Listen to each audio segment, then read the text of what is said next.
M23 yoba yarasohotse mu gisagara ca Uvira. M23 yoba yaravuye mu bice byose yafashe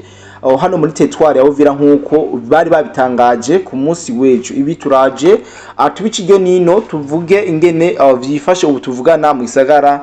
ca Uvira. Iyi ni nkuru dufise nuko umushikiranganje ajejwe imigenderanire y'u Burundi n'andi makungu Edouard Bizimana avuga ko akanemeza ko inyeshamba z'igihugu cy'u Rwanda RDF M23 zitarasohorwa canke ngo zisoke ngaha mu gisagara ca Uvira. Ni nyuma y'imisi mike bahihagiye abo badahafashe mu gihe bari babonye yuko ingabo z'u Burundi zihavuye zubahirije amasezerano ya Washington. Ibi vyose twaje tubibategurire muri ano makuru kugira ngo dushobore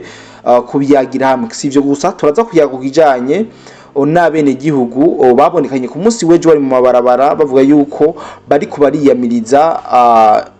leta zunze ubumwe za Amerika iriko irategeka M23 kuva muri bino bibanza na cyane mu bice vya Uvira. Ibi vyose turaje tubiyageko ndetse tuyageti ababene gihugu bari mu barabara bari bande babitumwe nabande n'ikiye kintu cyatumye abene gihugu biha amabarabara ngo bariko bariyamiriza yuko M23 yova mu gisagara ca Uvira. Ibi byose biri mu byo twabateguriye muri ano makuru, ariko imbere ko twinjira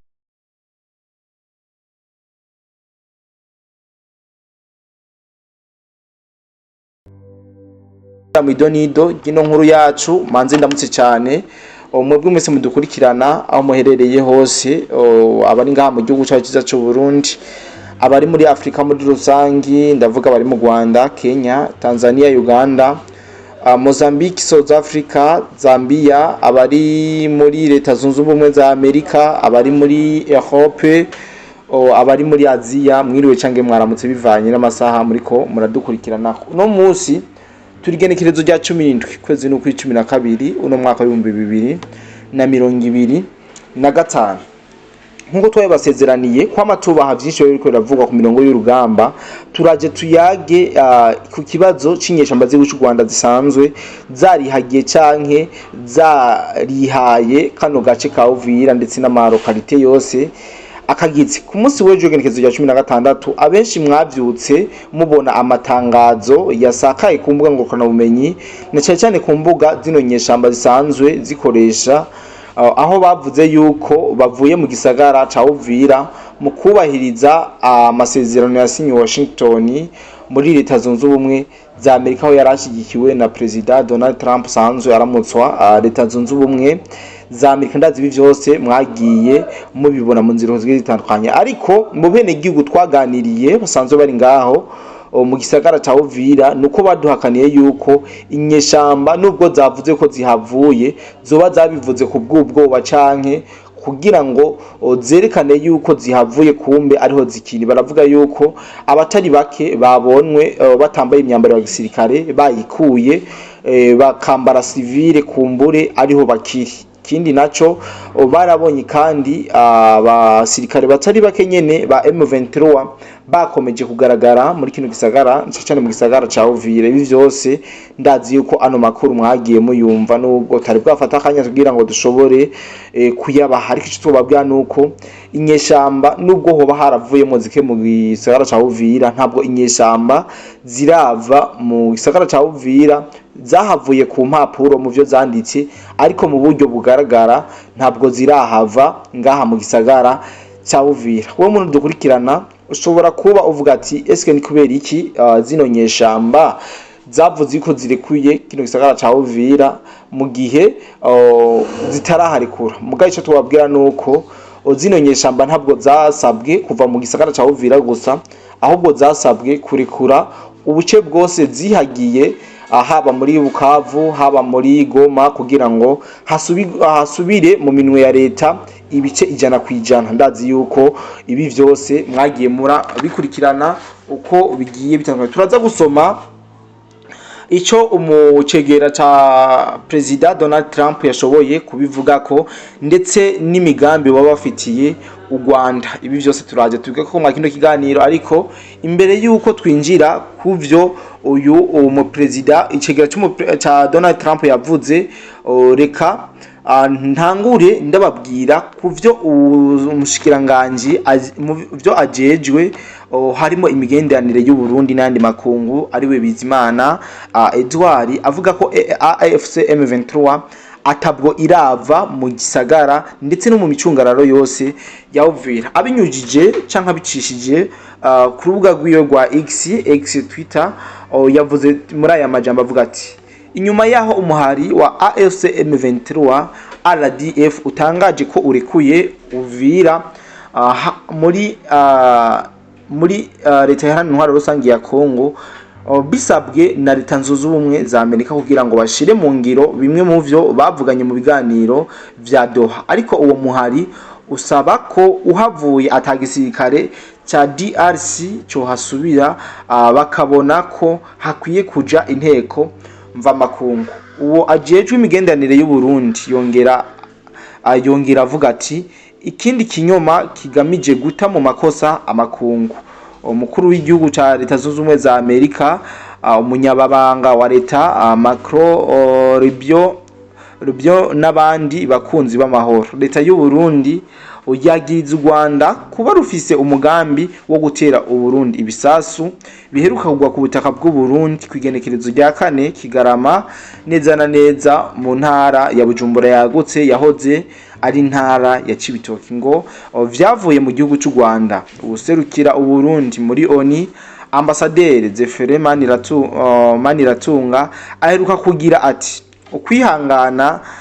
kurafise aho kugarukira aho akamenyesha ko igihugu aserukira gifise uburenganzira bwo kwivuna leta iharanira intwaro rusangi ya Kongo n'u Rwanda vyarateye umukono ku masezerano y'amahoro Washington DC ahagarariwe na President Donald Trump wa leta zunze ubumwe za Amerika kuri uyu wa 4 Kigarama umwaka w'2025 ariko intambara mu buseruko bwa Kongo zarabandanije gushikaho Uvira yihagirwa n'inyeshamba z'igihugu cy'u Rwanda AFC M23 RDF bituma abakongomani bagera ku 65,000 bahungira mu gihugu cy'u Burundi aya namwe mu makuru canke mu majambo novuga yuko ujejwe imigendanire y'u Burundi n'amakungu Edouard Bizimana yatangaje inyuma yaho baboneye ko inyeshamba zatangaje ku munwa yuko zivuye mu gisagara ca Uvira ariko nagenda babwire kino kintu nubwo AFC M23 yoba itakiri ku butaka bwa Kongo nta Burundi muzigera musubira kubona bwasubiye muri Uvira mu gihe itegeko ritavuye iyo vyasinyiwe kuko murabizi yuko Donald Trump yasavye inteko canke abasikare mva makungu bose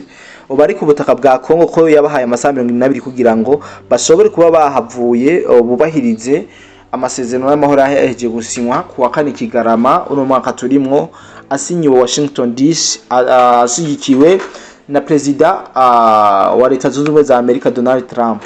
uno musi AFC M23 yibaza ko mu gihe yohava hoca hagaruka ingabo z'u Burundi ariko wanguha Uburundi ntabwo bujejwe kusuzugura amasezerano canke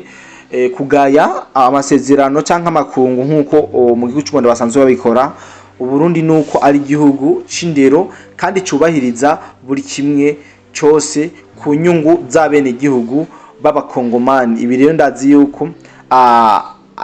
ibi vye benshi bariko baravyibaza na cyane abakongomani ariko tubabwira yuko ata Burundi buriko burasubira muri Kongo mu gihe atarindi tegeko rije ribabwira gusubira mu gihugu ca Kongo na cyane mu gufasha kugarukana amahoro n'umutekano aho inyeshamba z'igihugu cy'u Rwanda zihagiye bimwe bikomeye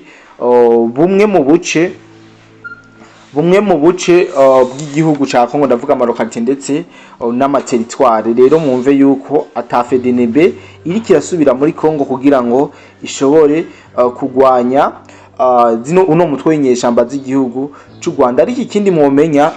nuko President Trump nkuko yabikoze mu kubabwira ati muve ku butaka bwa Kongo kugira ngo twubahirize amasezerano y'amahoro bakabikora ni nkuko yo babwira ati no munsi FDNB nkuko ari ikisirikare cyama citabazwa mu makungu uno munsi turashobora kugikenera maze bagaha oda canke bagaha uruhusha igisirikare cy'u Burundi FDNB kugira ngo bashobore komora zino nyeshamba z'igihugu cy'u Rwanda ziri ngaha ku butaka bwa Kongo. Ariko mu gihe atategeko turabona risubiye kuva hejuru libwira ingabo z'ubundi gusubira muri Kongo kugwanya azino nyeshamba za Kagame, ntabwo ingabo z'ubundi mwe kumurazibona zisubira ku butaka bwa Kongo. Rero nkuko nari nabivuze witwa GD Vance icegera c'umukuru w'igihugu wa Amerika yategetse ko Paul Kagame gukura inkoho zo muri M23 ingabo ziwe za M23 muri Uvira gusa, ahubwo no kuzikura mu buce bwose bwahoze donc ubuce bwose bugenzurwa na leta ya Kongo. Abanyagihugu ba Kongo baraye batsinze intambara ikomeye y'akarorero biciye kumvo y'ubushobozi bwa GD Vance cegera c'umukuru w'igihugu wa leta zunze ubumwe za Amerika mu gutegeka Paul Kagame gukura ingabo z'u Rwanda hamwe n'abagwanyi ba M23 si kugisagara gusa ca Uvira ariko no mu bindi bice byose by'ico gihugu. Barakandagira mu GD Vance yasambuye ugutinya no kwitera ibara kwari kumaze imyaka irenga 30. Iyo myaka 30 avuze murabizi yuko ari yo myaka President Paul Kagame w'igihugu cy'u Rwanda amaze atwara. Uwo mwitwarariko wujuje ubutwari warasubije icizere mu mitima y'imiliyoni y'abakongomani bamaze imyaka myinshi bariko baricwa, bari mu maganya, bariko baratakaza ivyabo kubera intambara ndende yateguwe n'igihugu cy'u Rwanda. Ubu ni gihe cyo kuvugira hejuru amahano ya Kagame imyaka irenga 30 ubutegetsi bwiwe bwashize abakongomani mu kaga k'intambara yahitanye abarenga miliyoni 200, abandi ibahindura impunzi, ibatembagaza mu bukene n'ububabare. Paul Kagame akwiye kubazwa ivyo vyaha kandi kwihenda ko azokwama yikinira n'ubusugire bwa Kongo ntivyemewe ukundi. Ibi biri mu ijambo ryasizwe ahabona cyangwa ryasohowe na GD Vance umukuru w'icegera c'umukuru w'igihugu wa leta zunze ubumwe za Amerika. Ubu rero abanyagihugu bakwiye kuguma bari maso kandi bisunze urukundo rw'igihugu. Ukugenda kwa M23 n'ingabo z'u Rwanda ni intambwe ya mbere. Intambara yo kurondera amahoro arama iracabandanya. Turacakeneye ubutungane kubapfuye hamwe no kugarukana ubutaka n'ubutunzi byacu. Iyo ntsinzi ya diplomasi yavuye ku bufatanya bwa GD Vance hamwe na Tshisekedi niba intange y'ibihe bishasha aho Kongo izokwikura burundu yubake ejo heza irimo agateka n'ubusugire bwayo bw'igihugu. Mwico gihe Felix Tshisekedi yaciye agaragaza ubucuti n'ubwitonzi mu vya diplomasi mu gutuma ko leta zunze ubumwe za Amerika ngo zimufashe mu biganiro yerekanye ko Kongo ishobora guhindura intege nke zikaba inkomezi. Yaciye amago Kagame imbere y'amakungu kandi amubuza gukomeza akabi yari yamenyereye. Tshisekedi yerekanye ko DRC canke Kongo itagomba guhora irenganwa, ko ishobora kwiyambaza amashira hamwe n'ibihugu vyubaha kugira ngo yigwaneho. Aya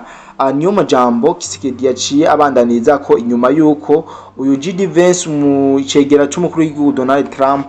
yaraye ashikirije iryo jambo rivuga rikomeye cyane, aho yatunze agatoki ndetse yagiriza president w'igihugu cy'u Rwanda amabi yose ariko arakorwa muri Kongo, haba ukuwangaza bene gihugu, haba ubusahura, haba ukwica n'ibindi byinshi. Ndetse yanashimangiye yuko abene igihugu batari bake b'abakongomani yabagize impunzi mu gihe bari bibereye mu vyabo bameze neza batekanye. Ibindazi yuko mu bigano nabahaye ku munsi w'ejo mwarabonye natembereye mu nkambi cyangwa muri transit aho impunzi ariko zirashika kugira ngo zishobore kwerekezwa mu makambi yabigenewe. Abenshi mwarabonye yuko ubuzima atari bwiza, ndetse n'abantu benshi babaye impunzi canke babaye mu buhungiro baramaze kuba batahura yuko atakeza k'ubuhungiro. Rero singombye kubarambira mwa kino kiganiro, ndibaza twashoboye kuyagamo byinshi, ariko ivyo mwomenya nuko M23 itarasohoka mu gisagara ca Uvira mu buryo bugaragara, ariko mu buryo bw'impwemu isa niyamaze kwasohoka ndetse no ku mpapuro. Rero susigaje kumva yuko uburyo bazohava Leta z'Ubumwe za Amerika ishobora kwihagurukira ikabakura, ndetse kuhabakura kwayo no kurandura ubutegetsi bw'inkotanyi mu gihugu cy'u Rwanda. Ivyo birumvikana, canke nkuko bama biyambaza igihugu cy'u Burundi bakongera bakakibwira ati ubu rero ntimugende nk'abatumwe na leta y'u Burundi, uno musi mutumwe n'amakungu, genda muhashe zino nyeshamba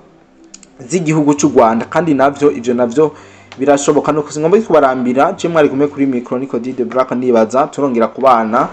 no mu bindi biganiro byacu vy'uno munsi. Naho ubutaha, bye bye.